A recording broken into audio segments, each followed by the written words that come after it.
안녕하세요. 제 이름은 데이빗 한입니다. 지금은 1편으로서 이제 시작하는 단계인 미국에 있는 그 성령 투자 부동산 이런 데 투자를 한다 그러면은 어떠한 것이 현명한 부동산 투자인가? 여기에 대해서 앞으로 한 20회, 한 20번 정도를 계속해서 프레젠테이션을 하게 됩니다. 저는 CCIM, 즉 Certified Commercial Investment Member이면서 지금 상용 부동산에 대한 투자 그리고 감정 컨설팅 이런 일들을 한 35년 계속해서 해왔습니다. 오늘은 첫 번째 편, 위치보다는 종합 조사 연구가 더 필요하다. 네, 이 내용을 가지고 프레젠테이션을 하겠습니다. 부동산을 투자를 할 때 많은 사람들이 뭐가 가장 중요하냐. 보통 이제 우리가 얘기를 할 때는 듣기에 많이 로케이션. 첫 번째도 위치고 두 번째도 위치고 세 번째도 위치다. 이런 얘기를 합니다. 근데 이 말은 사실은 너무나 함축된 말이기 때문에 거기에 대해서 저는 동의하지는 않습니다. 근데 이 위치는 기본적인 고려사항을 하는 데 있어서 한 가지 부분에 불과합니다. 그래서 저 자신은 이것보다도 조사 연구가 가장 중요하다 이렇게 생각합니다. 이 조사 연구라는 것은 영어로는 due diligence라고 합니다. 즉 실사한다. 실제적인 그런 사실이 있는지 그걸 조사한다. 이제 그런 얘기입니다. 그래서 이런 실사를 더 중요하게 생각해야 된다. 네, 부동산을 투자할 때 이러한 조사 연구야말로 이 투자가 성공하느냐 실패하느냐 아니면은 쏘쏘 하는 이런 거를 결정하는 데 있어서 아웃컴에 있어서 최대의 밑거름이 된다고 생각합니다. 이러한 조사 연구는 모두 앞으로 이제 프레젠테이션을 한 20번을 가지고 얘기를 하는 동안에 7가지로 이렇게 분류를 해서 말씀을 드립니다. 네, 만약에 비즈니스를 운영하는데 비즈니스는 옮길 수가 있지만 상용 부동산은 그게 아니죠. 그러니까 immovable 부동산, 움직일 수가 없는 그런 property이기 때문에 한번 그 잘못 투자를 하게 되면 거기에 stuck, 그 완전히 움직일 수도 없는 그런 시츄에이션이 되는 것이죠. 그래서 이러한 그 부동산의 특성상 다음과 같은 7가지의 조사 연구가 부동산에서는 아주 필수적인 거라 이렇게 여겨집니다. 이러한 조사 연구하는 거에서 요소를 이제 7가지 중에 이거를 또 2가지로 압축을 시켜봤습니다. 첫 번째는 물리적인 요소가 있고, 물리적인 건 physical 요소를 얘기하죠. 두 번째는 재정적인 요소로 볼 수가 있는데요. 물리적인 요소는 다음과 같이 4가지로 이제 나눌 수가 있습니다. 첫 번째는 지역을 봐야 되고, regional. 두 번째는 장소. 세 번째는 건물 구조. 네 번째는 부대 시설입니다. 네. 먼저 부동산을 투자할 때는 광역적인 측면에서 봐야 됩니다.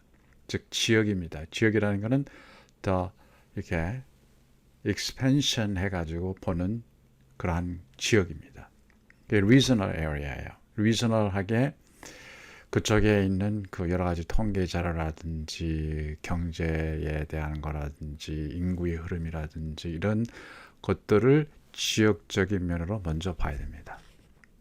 그 다음에 장소, 흔히 우리가 이제 위치, 로케이션이라고 하는 말은 이 지역 가운데서의 한 부분을 얘기를 합니다. 그리고 이제 세 번째는 건물 구조. 건물 구조에 관해서는 여러 가지 커버할 내용이 또 많이 있습니다. 이 건물 구조가 물론 많은 사람들이 생각하기에 이 오래된 건물은 이 고쳐야 될 것도 많이 있고 또 그 리페어 하는데 그 코스트가 얼마나 들어가는지 이것도 상당히 이제 중요한 얘기고 그리고 그 지역으로 건물 구조뿐만 아니라 그 환경적으로 봤을 때에 예를 들어서 홍수 지역이 될 수도 있고 아니면 보험을 들어가는 데 있어서 이 건물 구조란 이런 것은 상당히 중요한 위치를 또한 가집니다. 네 번째는 부대 시설입니다. 부대 시설은 영어로는 amenity라고 그러죠. 저 주요 환경에 있는 여러 그 프로퍼티를 서포트할 수 있는 그러한 부대 시설을 얘기를 합니다. 그 프로퍼티 하나만 있어가지고 되는 게 아니라 그 주위에서 어떤 것들이 서포트를 하고 사람들이 주택이면은 인조해할 수 있는 쇼핑 시설 아니면은 오피스라든지 공장이라든지 이런 거 있으면은 그 주위에서 서포트할 수 있는 그러한 요소들 이러한 네 가지를 모두 물리적인 요소라고 봅니다. 그 다음에 나머지 이제 세 가지는 재정적인 즉 financial 재정적인 요소입니다. 다섯 번째 여기서 나오는 거는 투자 회수율. 투자 회수율은 investment return rate라고 우리가 부르는데 우리가 예를 들어서 은행에다 그냥 돈을 넣으면 세이빙스 어카운트에서 1%에서 2%의 투자 회수율밖에 되지 않습니다. 그리고 그 외에도 투자할 수 있는 여러 가지 그 수단이 많이 있습니다만은 요즘에 부동산을 투자를 해서 1년의 투자 회수율이 10% 정도 된다 그러면 상당히 좋은 그런 투자가 되죠.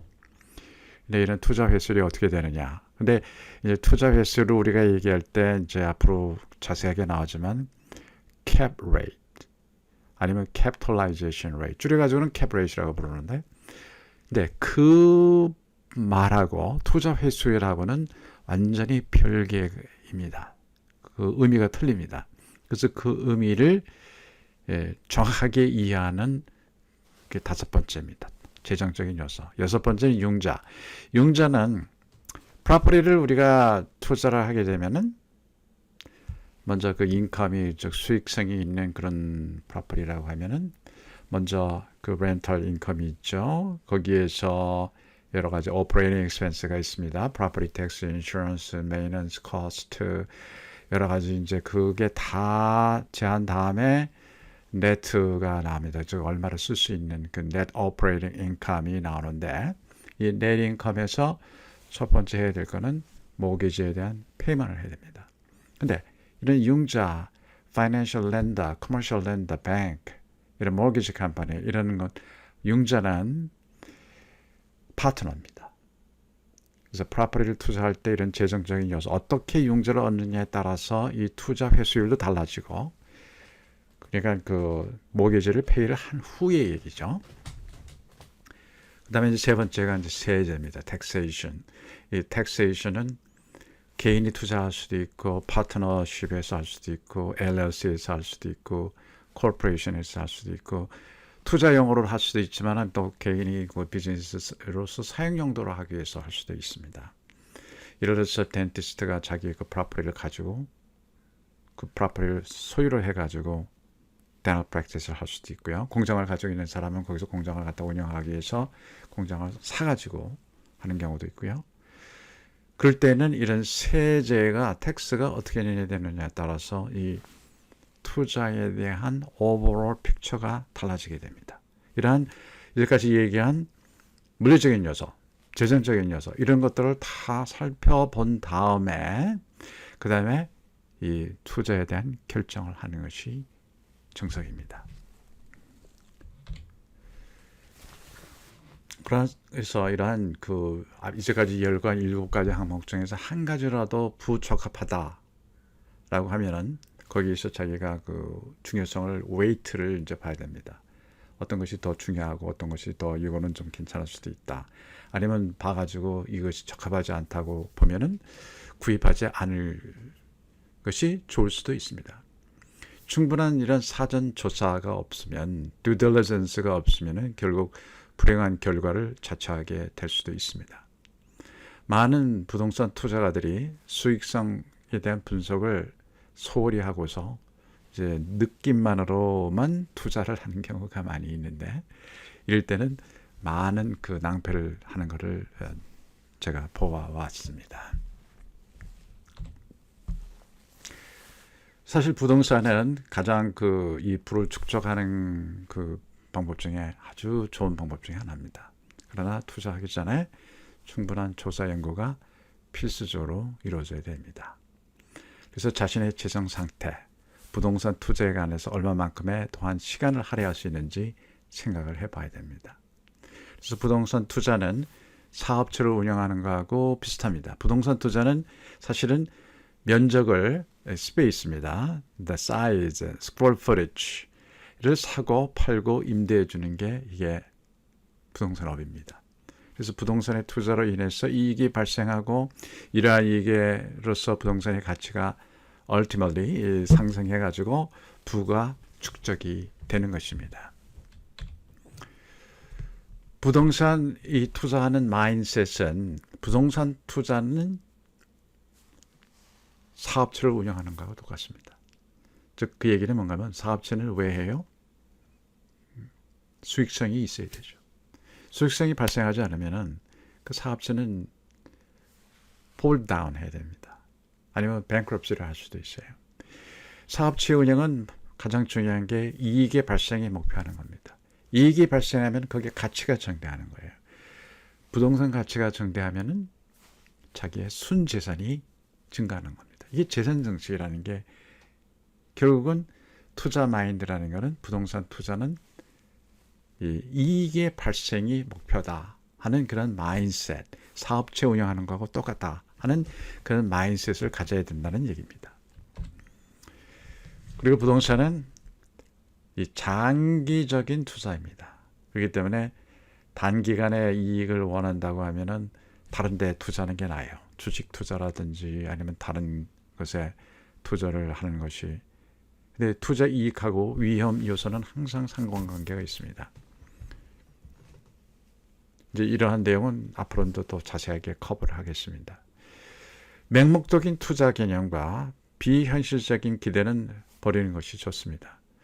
부동산 투자는 장기적인 투자이기 때문에 안정성, 수익성을 기본으로 하고 이로 인한 가치 증대를 목표로 해서 장기적인 관점에서 투자를 해야 됩니다.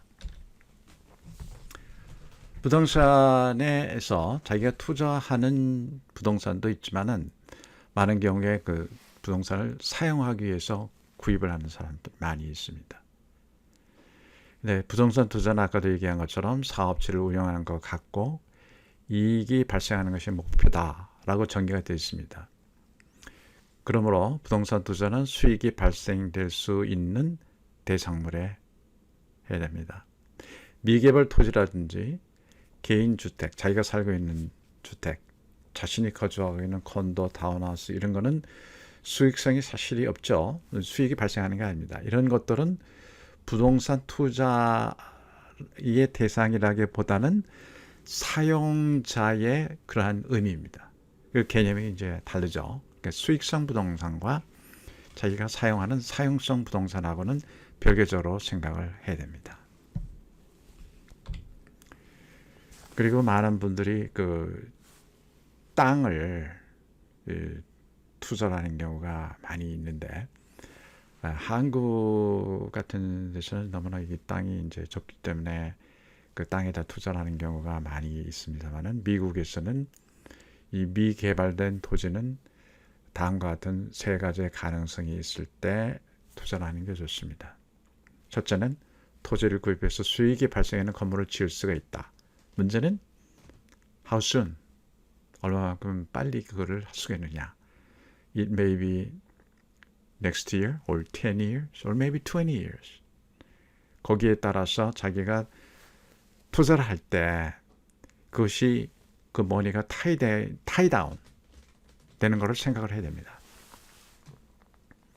그리고 이 발전 가능한 지역의 토지를 미리 싸게 구입을 한 후에 개발한 후에 높은 가격으로 매각을 할 수가 있습니다. 그러니까 토지를 사가지고 토지를 다시 되파는 거죠. 그러니까 시세 차익이라는 게 거기에 있는 거죠.